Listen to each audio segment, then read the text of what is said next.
your emergency? What exactly happened? So I had an employee here, took over $13,500. Okay. Why do you think we're here? Taking money from a drawer. Okay. You took physical cash, or was it something that along the line of card? No, I just seen that and then I saw the opportunity and I just did it. This analysis examines the constitutional and statutory framework governing a custodial fraud interrogation in Florida. The central question is whether the suspect's statements were obtained lawfully and would survive a motion to suppress. 911, what's your emergency? What exactly happened? So I had an employee here, took over $13,500 in cash from the store. We have identified who it is, and want to make a police report. Okay, is that person working right now? Yes.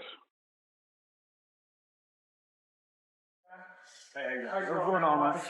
Chris, Officer Chambers. Nice to meet you, sir. What's going on? Oh, so you're Chris. All right. Yeah. They told me you weren't here. Hold on. Oh, okay. I don't want to let him know. Oh, yeah, no, we had an office up there. Okay. But, so cash, we're a larger corporation.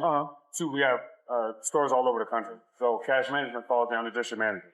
They call me and say, hey, we got a lot of disputed chargebacks coming from one store.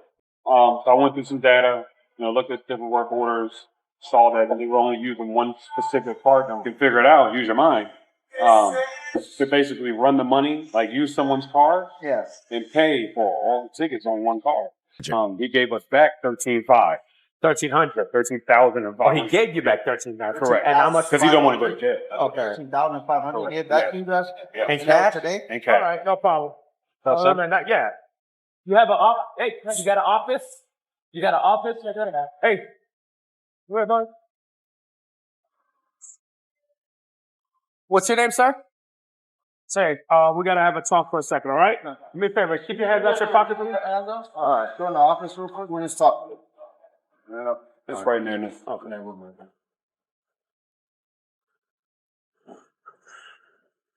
All right. Like this. They got a Miranda card? Okay. Yeah, go ahead.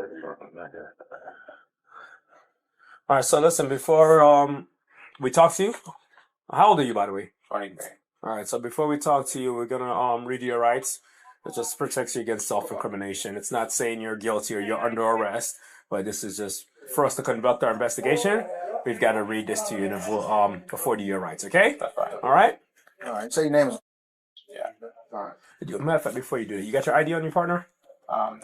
Do you have an ID? I have an ID, but not talking.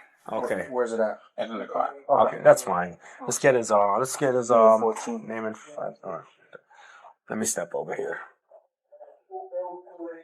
So do you guys have paper trail or anything that I can use as evidence? I don't know if this is going to work. But I got the cash that he gave me. And then I also have, this that's is the exact amount of cash. so far what we received back from the bank, Mm-hmm. and within August to November 21st, Mm-hmm. it's $13,344.85. So, These are all the tickets that And that's in the city? he had invoiced or retendered. See, some are actually his name. So how does he obtain the cash? So the guests would come in, Mm-hmm. pay for whatever services You got your needed, social bar? and he would be the one to close out, basically, at the end of the night, Yeah, lemonade. take and retender the invoices that the guest paid with, and pay with, take someone else's card information, which is the same, see, this is the same card information for each of these work orders. And who Punch it. are those names? We can't even figure out whose that is because he would manually punch it in, and the bank will not offer to give us that information. It's manually punched in. Of a lawyer of your choice before you make any statements and during any questioning. If you cannot afford a lawyer, you are entitled to the presence and representation of a court-appointed lawyer before you make any statement and during any questioning. If at any time during the interview you do not wish to answer any questions, you are privileged to remain silent for the law. You understand? Yeah. Okay. So with that being said, Custodial interrogation triggers the Fifth Amendment, which protects against compelled self-incrimination. Under Miranda versus Arizona, decided in 1966, warnings are required before any such questioning begins. Those warnings must convey the right to silence, the right to counsel, and the right to appointed counsel if indigent. Rhode Island versus Innis, decided in 1980, defines interrogation broadly as questioning or its functional equivalent. The advisement here preceded substantive questioning, satisfying the timing requirement Miranda imposes. A waiver of these rights need not be written or explicit. It may be inferred from conduct. North Carolina versus Butler, decided in 1979, recognized this principle of implied waiver. Bergwis versus Tompkins, decided in 2010, sharpened it. Rights must be invoked unambiguously. A suspect who understands the warning and then answers questions has waived the protection by his own choice. Silence alone does not invoke the right. The assertion must be clear and affirmative. How long you been working here, man? Uh, At this business? I'm not sure. I know it's been like less than a year. Less than a year here? Did you work at Tire Kingdom before this or anything like that? No? Where were you working before this? Landscaping. Landscaping? Okay, so you've been working here less than a year, okay? During that time, have you been working with a register or anything like that? Yeah. Yeah. Do you do a lot of payments? You take all the payments that come in, or how does that work? Not all of them, but I'm mostly the one who does this. Okay. And you work what? Usually, is there a certain time frame you work when you come in? All Do you have day. like a specific schedule? No, all day, every day. All day, every day. Okay. Even weekends? Yeah. Okay. And then, so during the time that you're working, you have access to the register, cards, and all that good stuff. Yeah. What do you mean, like what? Like, do you have access to like cards and register, and you take payments and everything like Yeah. that? Okay. All right. Do you kind of understand why we're here? Do you have a kind of like a idea on why we're here right Yeah. now? Okay. Why do you think we're here? Taking money from the drawer. Okay. You took physical cash, or was it something that along the line of cards, or what was No, it? physical cash. Okay. All right. So just no, you mind me if I Yeah, say no, that? you're good. Just explain to us. I mean, we're sitting here talking. Honesty is the best key. I appreciate that. I'm That's not able to close the door. huh? You want to close the door? Want me to Yeah. close the door? Okay. Yeah, no problem. We'll talk to them. Okay. So, honesty is the best thing, and that's the only thing that we can do to fix this at this point. All right? Because at the end of the day, I don't think you're a bad person. We all fall short of times, and we all need help at some point, and just sometimes we're that desperate that we stoop to a level that's not our personality, right? Yeah. Right? Yeah. Right? And we just make mistakes, right? That's all it is. Okay? But we want to right the wrong. Okay? So I just need you to tell me exactly how this happened for our documentation purposes and for us to fix this. Getting to explain to you how. Yeah, but we're here talking to you because the allegations are against you. You understand me? And you're sitting here telling us that you did something. He can't tell us what you did exactly to the T because he wasn't there. You're here. You're the one that did it. Yeah. So you gotta be the one to explain it for us to help your case. You understand what I'm I saying? got that. You get what I'm saying? Yeah, I got that. You understand what I'm saying? I got that. You get what I'm saying? Yeah, I got that. All right. So let's start from the top of how this happened. Well, we got bought out recently by them. Then, the system's old as shit. Y'all got a notepad or something? Yeah, yeah. Okay. I'm gonna So you come said- over here. So you say you guys got bought out Yeah, recently? we got bought out recently, and Okay. the system's like old as shit. She is new, no pictures, nothing. Okay. We're learning it, and then after that, like, system will go down, and we'll take people's information, like their card and stuff. So you write down the card Yeah, information? return their card Okay. information. And then I will use that, retender, check it, and take the cash. When you say retender, what can you kind of explain retendering? Right, we say it's card, but I change it to cash, or In the system? yes. Okay. So you'll take a payment and you say it's a card, but then you take cash from the person, or how Yes. does that work? Yeah. So you take cash from the person, but you put in the system that it was a card. Yeah. Okay. Continue. Sorry. A question. Yeah. Does that card ever get charged? Card, yeah. Does the card get charged? Yeah, the card gets charged. So you charge the card and you take the cash. No. I charge. They give me the cash. I put in the system as card, and then I put somebody else's card Okay. that was given to us. Okay. Gotcha. Okay. Understood. The interrogation technique at issue is minimization, the lowering of a confession's perceived moral cost. Frazier versus Cupp, decided in 1969, held that deception and persuasion do not, alone, render a confession involuntary. The constitutional line is coercion, not persuasion, and that distinction controls the analysis. Colorado versus Connolly, decided in 1986, holds that involuntariness requires coercive police conduct. Voluntariness is measured by the totality of the circumstances, weighing the suspect's will against official pressure. Report building and appeals to honesty remain lawful, provided no threat or concrete promise of leniency is made. A promise that cooperation will reduce charges can cross into coercion and expose a statement to suppression. The arrest implicates the Fourth Amendment, which permits a warrantless felony arrest on probable cause. Probable cause rested on independent documentary evidence before any reliance on the suspect's own admissions. A search incident to a lawful arrest, including a check for weapons and sharps, is well established and reasonable. So what happens is he would, and correct me if I'm wrong, so he would, let's say, the system was down, so they would write down people's information to charge later, correct? So they would charge the card, do the retender, and he would put it in as paid cash. It looks like they paid in card. But it looks like he paid a card, but they paid in cash, so he would keep the cash because on paper it looks like it was paid. So to the untrained eye, on paper, on faceplate, it looks like it's paid, correct? Okay.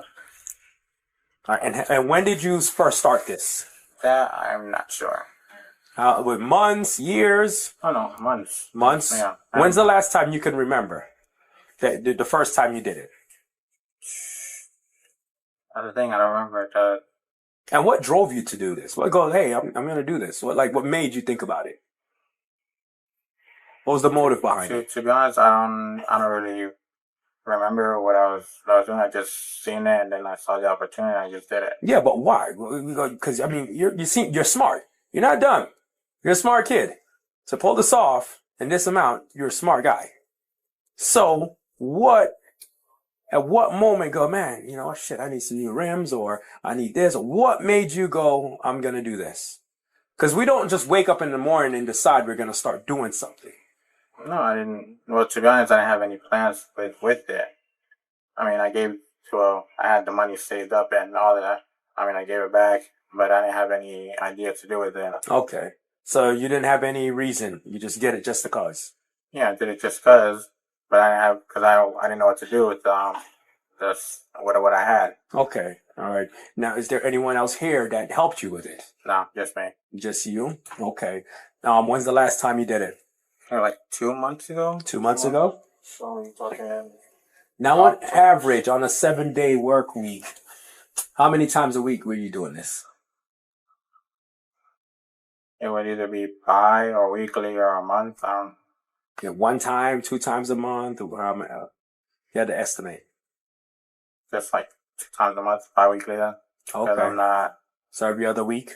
Yeah. And how much in total would you do each transaction? Either be a small amount or a big amount. Just depends on the. And what's the biggest amount you've done? I think like 9 to 1,000. Okay. And what's the smallest amount you've ever done? Maybe like $100. $100? Okay. And where did you keep the cash? I kept the stash. Okay. At your home? Yeah, or- the house. Okay. And how much in total? They told me 14, but I'm not 100% sure. How much did you get back? I gave back everything I had. You get back everything you had? Yeah. Okay. Turning to the substantive offenses, Florida classifies the conduct under 2 distinct statutes. Florida Statute Section 812.014 governs theft and grand theft. Property valued at $750 or more, but less than $20,000 is grand theft of the 3rd degree. That tier is a 3rd degree felony, carrying up to 5 years of incarceration. Florida Statute Section 817.034 is the Florida Communications Fraud Act. It criminalizes a scheme to defraud, defined as a systematic, ongoing course of conduct intended to obtain property by false pretenses, where the aggregate value obtained is less than $20,000. Organized fraud is a 3rd degree felony. The recurring, concealed manipulation of transactions satisfies the systematic and ongoing element this statute demands. That element is precisely what separates a single act of theft from an organized scheme to defraud. A critical legal point concerns restitution. Returning funds does not erase a completed offense. The crime is complete at the moment property is unlawfully obtained with intent to deprive the owner. A prosecutor's later decision to decline charges is an exercise of discretion, not a legal entitlement. Okay. All right. You say how long you've been working? Because you say you don't know exactly when it started, right? But Yeah. you said you only been working a couple months. When did you Not start? sure, like if I'm correct, it should be February.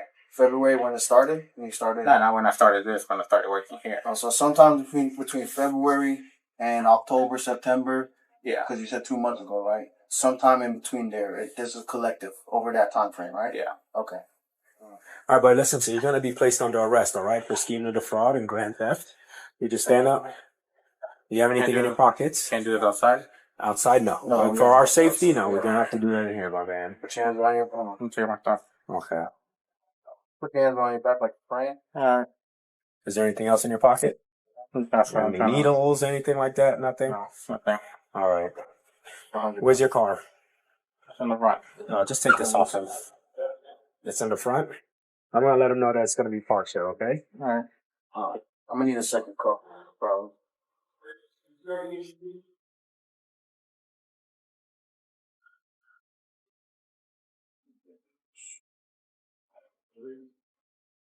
I'll put 2 on you, alright? Just so it'll be a little bit more comfortable for you. All right. How much longer were these customers having here? Because I was gonna walk him out, but I didn't want to change your place with them walking out of handcuffs. I don't got many pieces. Give me some. Yeah. We'll walk you back. I was gonna wait for that. Hey, Chris, never mind. Come on, let's go. Let's walk. go. Our cars are in the back. Yeah.